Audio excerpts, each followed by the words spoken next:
যিনি আমার ক্যান্ডিডেট ছিলেন, তিনি বক্তব্য দিয়েছেন বিএনপিকে খোঁচাখুচি কইরেন না। আরে আমি হানজালা বিএনপিকে খোঁচাখুচি করলে বিএনপি দেশে থাকতে পারবে না। আপনারা রাজনীতি করেন শিবচর উপজেলা নিয়ে, হানজালা রাজনীতি করে গোটা বাংলাদেশ নিয়ে।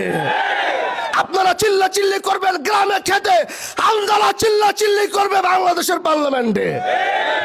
আমার চুপ করে থাকা মানে, বারবার বলছি, এটা কোনো দুর্বলতা নয়। আমি নতুনত্বের রাজনীতি চাই। আমি শিবচরে কোনো প্রতিহিংসা, আধিপত্যের রাজনীতি আগামীতে দেখতে চাই না।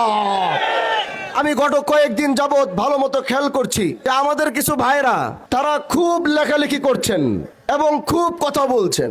তারা অন্য কেউ নয়, তারা আমার শিবচরের বিএমপি ভাইরা। কিন্তু আমি তাদেরকে একটা কথা বলতে চাই, আপনারা কি এটা মনে করছেন না যে আমি হানজালা নির্বাচিত হওয়ার পর আমার একটা নেতৃবৃন্দ কারোর সাথে কোনো খারাপ ব্যবহার করে নাই? আমার একটা নেতৃবৃন্দ কাউকে হুমকি ধামকি দেয় নাই। আমি হানজালা এমপি হওয়ার আগে যে আমার কতটুকু পাওয়ার ছিল এই শিবচরের মাটিতে, এটা কি আপনারা দেখেন নাই?